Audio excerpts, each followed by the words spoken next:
Assalamualaikum warahmatullahi wabarakatuh. Perkenalkan, nama saya Molinda. Saya salah satu mahasiswi dari Universitas Muslim Indonesia, Fakultas Ilmu Hukum, Stanbook 040-2018-0095. Baik, di sini saya akan menjawab pertanyaan dari materi kuliah tentang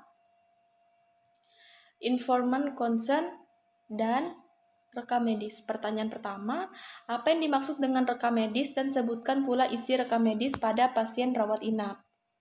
Rekam medis diatur dalam Permenkes 269-Menkes-per-Romawi 3-2008 tentang rekam medis. Rekam medis adalah berkas yang berisikan catatan dan dokumen tentang identitas pasien, pemeriksaan pengobatan, tindakan, dan pelayanan lain yang telah dilakukan kepada pasien dalam rangka pemberian pelayanan kesehatan. Isi rekaman medis itu, yang pertama, identitas pasien, yang kedua, identitas sosial, yang ketiga, tanggal dan waktu, yang keempat, hasil anamnesis, yang kelima, pemeriksaan fisik dan pemeriksaan penunjang, yang keenam, diagnostik, yang ketujuh, rencana penata laksanaan, yang kedelapan, pengobatan dan atau tindakan, serta yang kesembilan itu pelayanan yang telah diberikan. Pertanyaan yang kedua, apa hubungannya transaksi terapeutik dan informed consent? Hubungan transaksi terapeutik dan informed consent itu saling berkaitan, yang mana informed consent merupakan dasar dari transaksi terapeutik yang harus dilakukan oleh dokter terhadap pasiennya dalam rangka memperoleh persetujuan upaya perawatan selanjutnya, baik berupa pengobatan, perawatan, serta tindakan operasi. Pertanyaan yang ketiga, dalam hal apa persetujuan lisan dapat dilaksanakan dan bagaimana cara pelaksanaannya? Persetujuan lisan dapat dilaksanakan ketika tidak adanya suatu hal yang mengandung resiko tinggi dan sulit diprediksi. Maka sesuai dengan Permenkes 290 tahun 2008, maka persetujuannya cukup dengan lisan.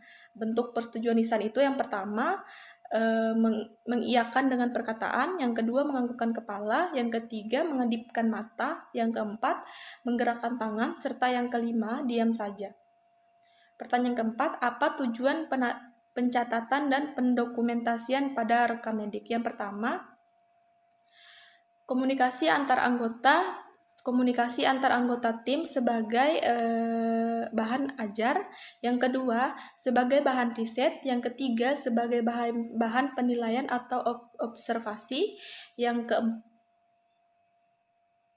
sebagai bahan audit, yang kelima sebagai bahan untuk menghitung biaya tagihan pembayaran, serta yang keenam itu sebagai black box ketika terjadi perselisihan antara dokter dan pasien. Yang pertanyaan yang kelima, pada menit keberapa penjelasan tentang persetujuan tertulis, lisan, tanpa persetujuan, dan perluasan tindakan medis? Penjelasan tentang persetujuan tertulis terdapat pada menit ke-4:56. Penjelasan tentang persetujuan lisan terdapat pada menit ke-6:28. Tanpa persetujuan terdapat pada menit ke-8:15, serta perluasan tindakan medis terdapat pada menit ke-16:24. Baik, itulah jawaban dari saya. Sekian, wassalamualaikum warahmatullahi wabarakatuh.